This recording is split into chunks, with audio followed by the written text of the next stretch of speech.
Okay, we are recording. Welcome back to the second webinar.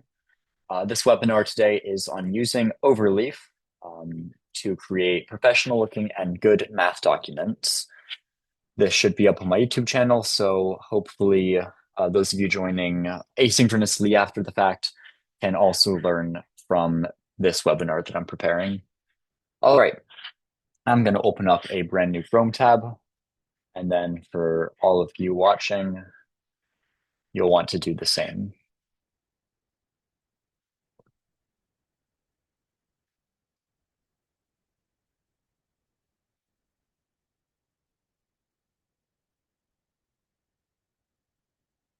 All right, so meeting, start share, and I'm sharing the screen all the way to Google Chrome new tab. Beautiful. Okay, so the first thing to know is that we want to make things look nice. And if we open up the Canvas page, if we want to look at, say, today's homework, or the one, not today, but the one due on Friday.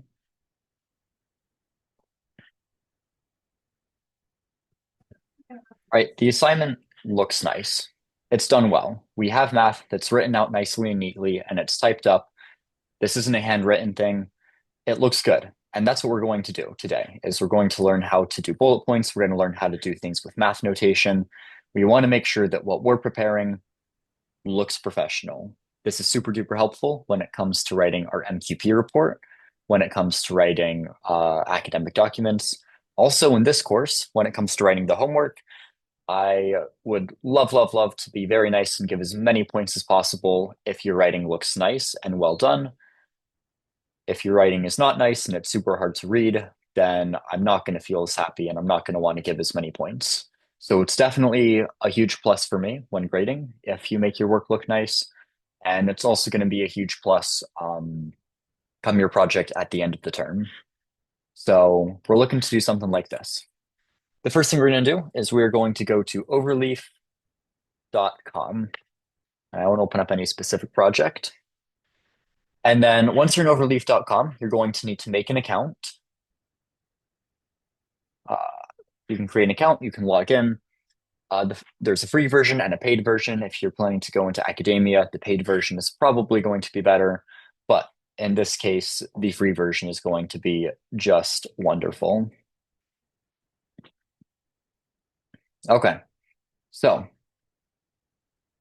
what we're going to want to do is I have the webinar notes here. You guys don't need to look at that. Instead, we need to create a new project, and we can create a brand new blank project, and we can call it Overleaf Basics. Okay. And the first thing we're going to notice, and I'm going to go slowly for a little bit right now, just so that if anyone in this meeting wants to, uh, if anyone wants to set up an account and open this up, that you have that ability to do that. All right. So the first thing we're going to notice is that on the left, we have a place where we're coding, and it's less code and more just text, but it's read in by Overleaf a certain way. So instead of writing code to execute a code, we're instead writing code which creates a document on the right. Whenever we want to change something, let's say I have, all right, this is a test of Overleaf. I can hit recompile, and it's going to show up. So whenever you make changes, they're not going to show up right away, but as soon as you recompile, you can see them again. All right.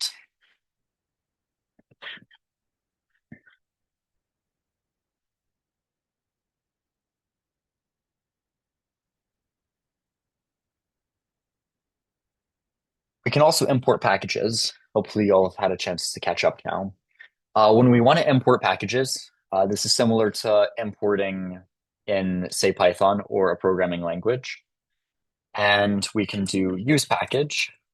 And one of the packages we're going to want to use is a MS Math. That's going to be helpful for symbols, math symbols and environments. We're going to have this here. Oh, wow. Outlook is pinging me, and I think it's for this course. It looks like there was an update to your homework assignment. We also have AMSSYMB. That's also for math. We're doing math here. And then we already have graphic CX for images. I don't know if we'll actually end up having images. Okay. So then after that, we're going to have a title that we've already created. We can call it whatever we want, but that's going to show up right here. We can have an author. So in this case, the author is me, myself, Theodore Helgren. And then in the date, we can have today. We can also use /today. And then that's going to update it. And it's going to put whatever today's date in. Once we have our packages imported, we have our title page created, we can begin document, right? At that point, we do make title, and then we can, so this, handles the title page. And then we have our first section. Whenever we want to create a section, we do this. We do /section, say /sample section. And notice now, when we recompile, we have two sections to look at. Okay, so we have our introduction. Here we can say, and we can just start typing right under here. We can say, this is an introduction to using Overleaf to write beautiful latex code. And then let's say I want to do the next line. I'll do 2 backslashes. So now we are on a brand new line. Right? Now, if we didn't have these backslashes, we'll notice that it just writes to the end of the page. So you can use that next line to format how you write down the page. But if you ever want to go to the next line, 2 backslashes is how you're going to want to do that. Okay.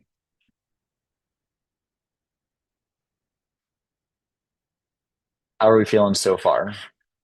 If you're feeling good, I'll look for a thumbs up. Or if you have questions, go right ahead.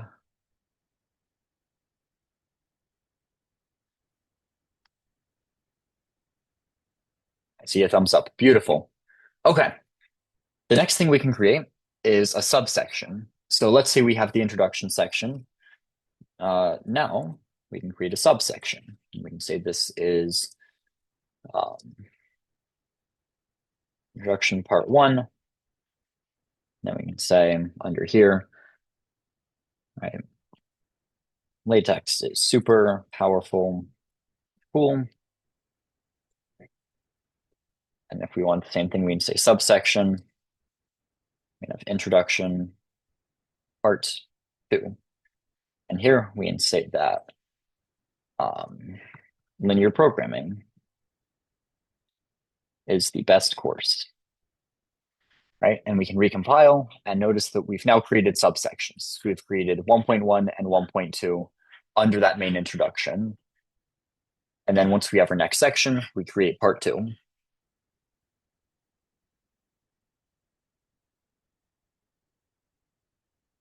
All right. Let's create a section. We're now going to rename this section to be text formatting.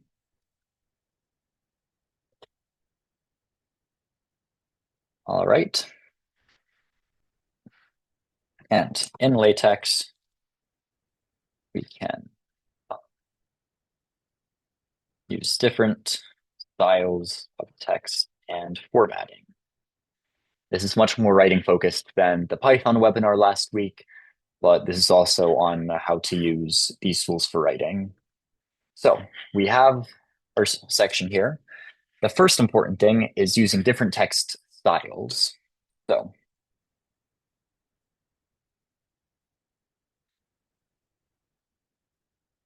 there are a few different text styles that we can use. Text styles, not textiles. All right. So, and I'm reading off some speaker notes right now, so that's why it's like I'm looking between 2 different screens. I didn't come completely unprepared, and these online webinars are nice for that. All right, so what we can do is we can have different text styles. the first thing we can do is we can create a list. Making sure I'm reading correctly here. So we can create a list. And to create a list, what we can do is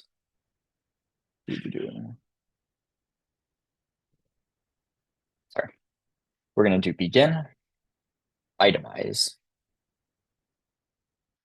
All right, and when we create the begin itemize, what we can do now is we need to also have an end itemize, and that'll often auto-generate. So we have begin and end itemize, and then in each of these, we can do a backslash item, and then the first item, let's say we want to do bold text. So I can say text BF, that stands for text bold font, and we can say bold text. And then now when I run that, I have section 2.1 or subsection 2.1 on text styles. I begin the itemization. I create an item or a bullet point, and I say I want to write bold text, and I want it to be called bold text. Let's say I want to create another item. This item we're going to call text IT, and if you can guess what IT does, it is italic text. We can recompile, and you can create italic text. We can do the same thing. We can also underline text. So we can say item backslash underline. Then we have underlined text. So that's 3 different ways to create text styles. You can also use this up here. So let's say I forgot about text BF. I can go up here, I can click on bold, and it will autofill that for me. So you have a few helpful tools up here. It works similar to Word documents, except lots of different things you can do. Okay. Let's continue on. Those are different text styles. Next up, we are going to want to do mathematical expressions.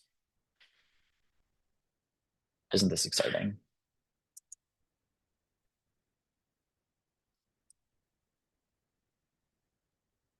And there is a bit of a learning curve, but I had a friend, I took real analysis. The first homeworks he was writing by hand, and then he learned to use LaTeX, and all his homeworks came out much more beautiful than mine, and they often got many more points than mine did. Okay, so we can do mathematical expressions really well.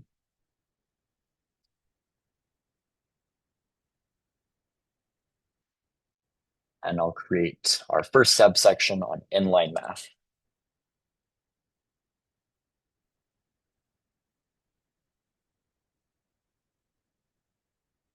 All right. And so if we want to do math within a line of text,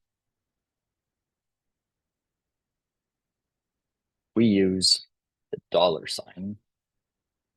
For example, the dollar, and then notice how we have these $2 signs here, which we use to create math. And then we can say something along the lines of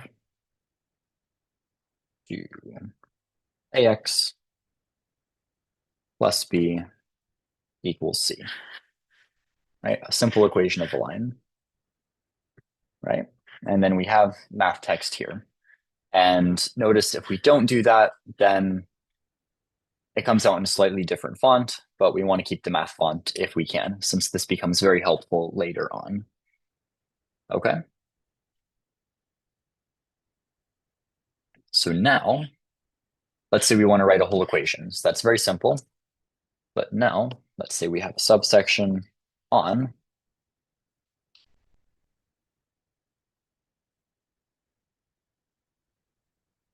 so next up, if we want to give see. If we want to have a mathematical equation on its own line, you should be able to use the double $signs. So notice here, let's say we want to have an expression on its own line, and this will be a little more complicated. Let's say I want to create a derivative. I want to say that d over dx of 1 over x is equal to negative 1 over x squared. Right? We can write that out by hand, but in this case, we want to do it with latex. What we can do is first we want to have d over dx, to say that we're taking the derivative. To do that, we're going to use backslash frac. Nope, that's for fraction. And then we're going to have two sets of brackets, the top and the bottom. So we're going to have d and dx. Okay, let's see how this looks. All right, so we have our own line using the double dollar signs, and we now have d over dx. Next up, I want to have a left parentheses. So I'm going to say backslash left parenthesis. And then I'm going to say that I want to make another fraction of 1 over x. Whoops. And I keep spelling that wrong. All right, so I want a left parenthesis, and then I have 1 over x, and then I want a right parenthesis. And let's see how that looks. Beautiful. So we're now trying to find the derivative of 1 over x. So notice how I have the fraction d over dx, and then a left parenthesis followed by the fraction 1 over x, followed by a right parenthesis. Okay, we're almost done. We just need to add our equal sign. This is going to be equal to negative. Then we want the fraction again of 1 over.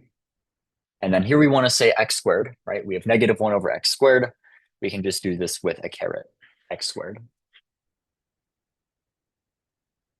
And that's how we do math as its own line in LaTeX. Now, if you ever want to do a subscript, you can use this, the underline, and then instead of x squared, we have x of 2. Another helpful thing is that if we want to have x to the 22, we cannot do this. Whoops, meant to have a caret. All right, that's x squared times 2. We need to instead make sure we put this right here inside of their own brackets, so we know that all of that is to the second power, or to the in the exponent. But in this case, we just have 1, 2. Okay. How do we feel about this so far?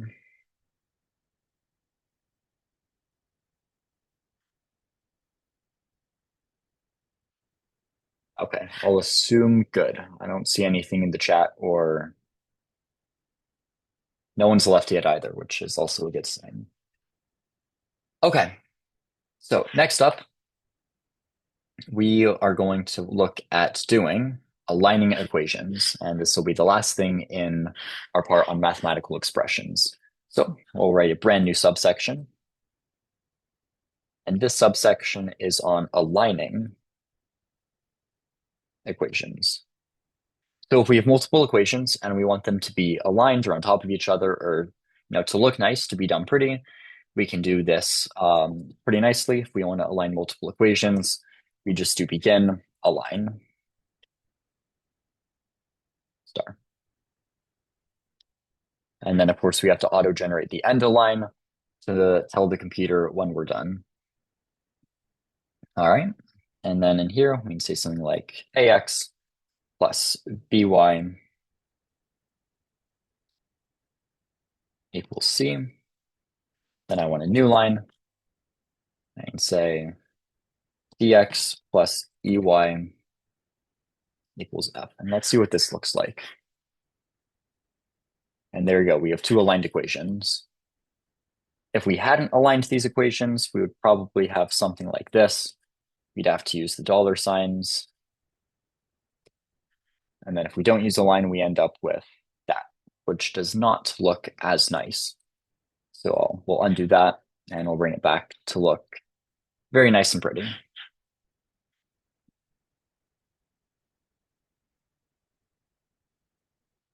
One thing I forgot to mention up here under text styles is we have itemize, we also have enumerate. So if you can probably guess what enumerate does, but itemize creates bullet points and enumerate will turn it into numbers. Bring it back to itemize now. Okay. How do we feel about our section on mathematical expressions?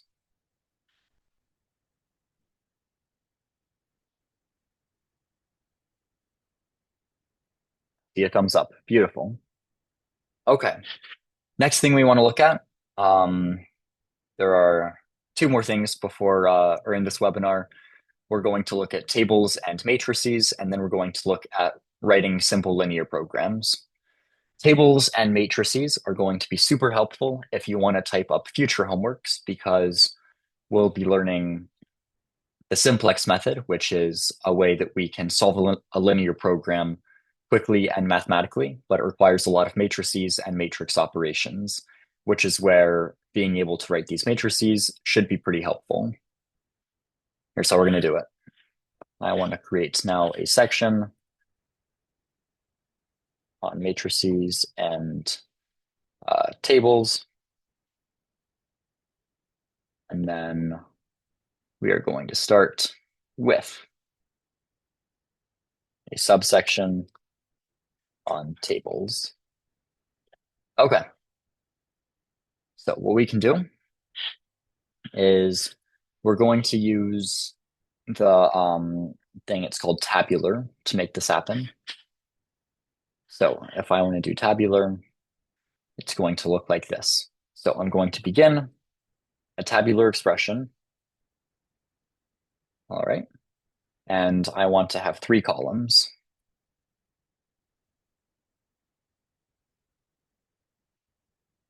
All right, let's see what that looks like.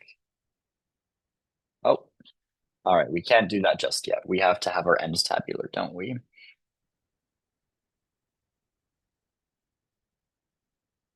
Let's try that again. Okay, nothing happened yet. We haven't created a table. We've just started and ended a 3-column table. All right. We'll add an H line. And then, and that line is going to create like a line at the top of our table. All right. And then we want to name our 3 columns. So we want to have, say, a basis, and then or the variables that we're currently using, variable column, and we want to have a value column. Okay, let's see what this looks like. All right, so we've created a line, and then we've started creating the top of the table. I now want to create another line below that so that we can divide it. Okay, not quite ready yet. And then we'll create a very simple expression, or I want to fill in the spaces of the table. So let's say I want to have x1 as a variable. All right, and then I'll use the ampersand to get us into the next box. And then I might want to have x2. Oops. And in the value box, I might want to have the value 4. Okay, let's see how that looks. I think I messed up a little bit. We have those 3 and value. I need to send us to the next line. There we go. So remember to have that double backslash so that right here, so that this gets sent to the next line. All right. Now I want to say I want one more line in my table for now, maybe something else in my basis. I can have, I'll just copy this down. Except this time maybe I have x3 and x4 and 7, for example. Okay, our table is growing. And then H line, and that should complete my table. Except where's the left part of my table? So notice I forgot to put this line here. That line is going to create the left part of our table. So these lines here define the vertical lines on our table, vertical lines, and then H line defines a horizontal line. And then the double slash lets us move between each row of the table. And that's how we can create a really simple table in LaTeX. Next up, we're going to create a subsection. Do something in the chat. If I don't want an entry in a spot, do I leave it blank? I believe so, and we can even try that. So let's say I just have two ampersands there, and then it's completely blank. So you'll just have an ampersand and then a space. Great question.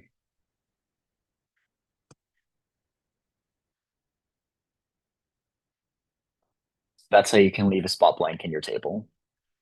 Beautiful. Okay. Next up, we can have a subsection on matrices. These are also going to be somewhat important when we're creating these. And we can use what's called a B matrix. So again, we're going to begin a B matrix. We have to begin and end. And very similarly, right, let's say I just want to have the numbers 1 through 9 in my matrix. I'll have 1 and 2 and 3. New line, 4 and 5 and 6, 7 and 8 and 9. So there you go. The ampersands can be a little bit tedious. It looks like missing dollar sign. Ah, we also forgot our dollar sign to indicate that we want that to be math text. Oh no, it doesn't like us.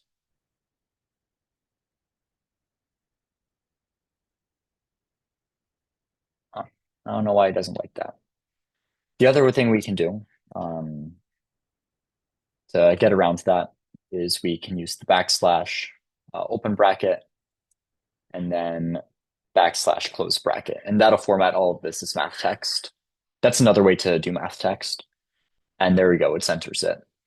So we can do both that, or up here, say in this section, if we want to use the double dollar sign,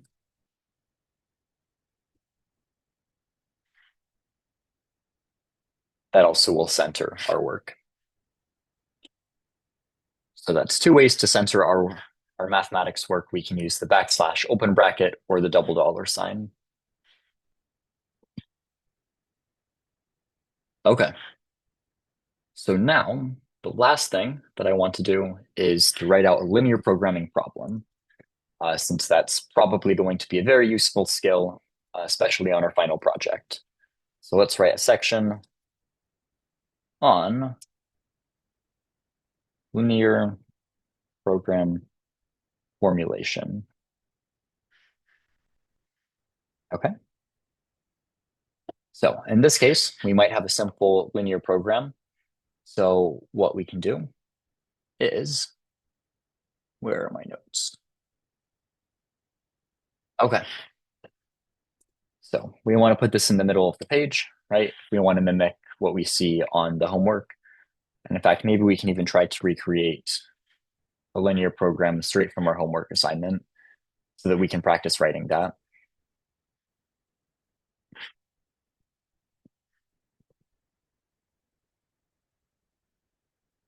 All right, let's try writing this.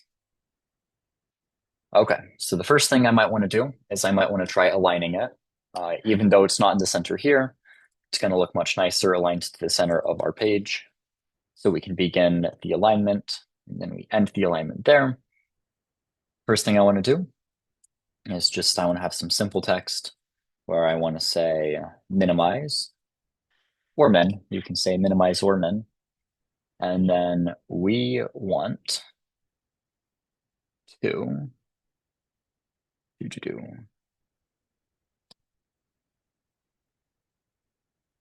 want to maximize z. And I'm going to start math text here. We want to maximize z is equal to, we have x1 minus 2x2. So I'm going to have x1 minus 2x2. Let's see what that looks like. Oh, I did not like that. What did it not like about what we did there? Unclosed b. Well, it is closed.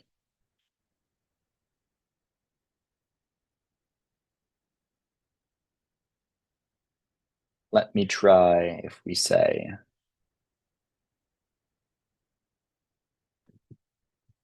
That's my speaker notes. It might be helpful here.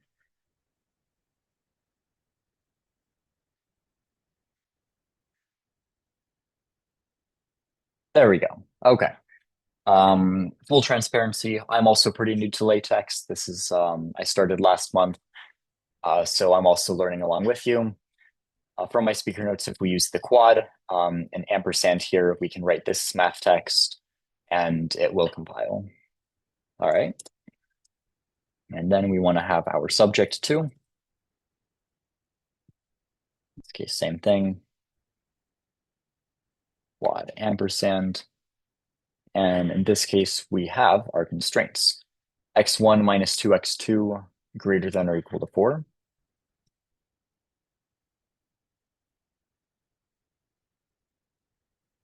And then in this case, we do a backslash GEQ. I think. Nope. Nope, not that.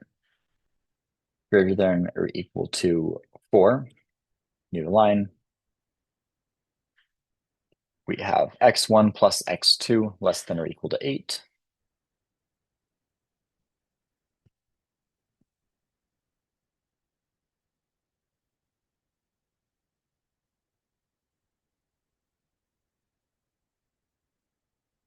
We'll do a new line, and I believe our final two more constraints, x1 plus, oh no, one more, x1 comma x2 greater than or equal to 0.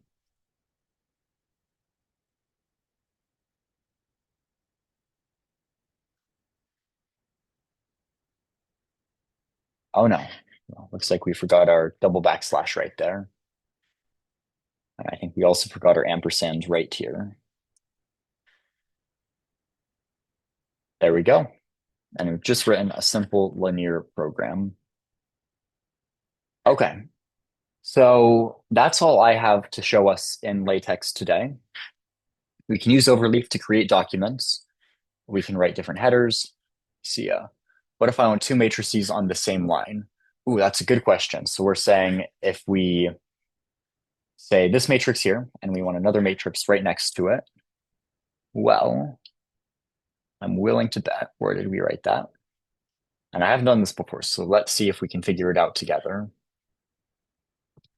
Let's see, if we try to put another matrix down, it's probably going to put it below it. Yes, it did put that below it. Let's see, why does it hate us? Okay, so this time, if we try doing why not a double dollar sign here and double dollar sign here. You can do. Oops. Oh no. Let's see what this does. Not that. I'm not certain. Let me look that up and then we can find out.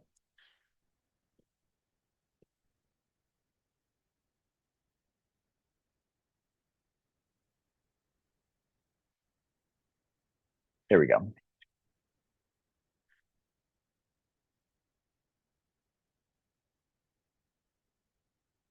Aha. So we can use the open parenthesis bracket and I believe enclose both of them at once. Let's try that. Oops.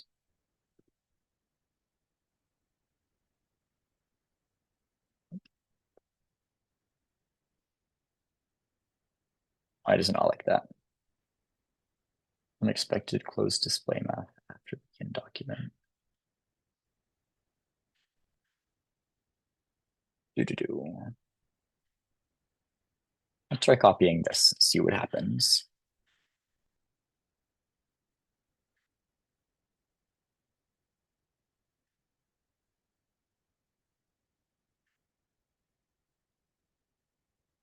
Aha.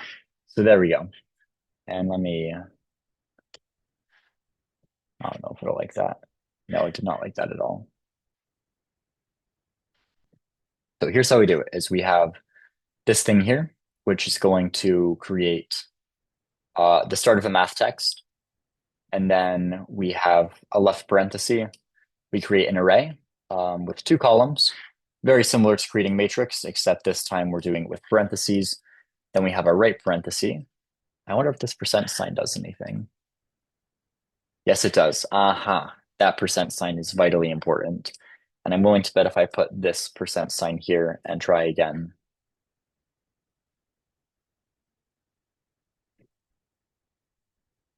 Oh no, still does not like it.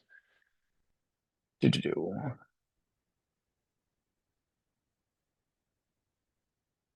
Hmm, interesting. Did I do the backslash before the... Ah, yes, it goes before. You got it. Thank you. Good catch, good catch. Okay, let's try that again now. Oh, beautiful. Okay, so I was trying to do open bracket backslash. It was supposed to be backslash open bracket. Perfect. So we do that, and then that's how we can put two things next to each other in latex. All right. What else do you want to know? Give a minute for questions, and if none comes up, then we can call it a day.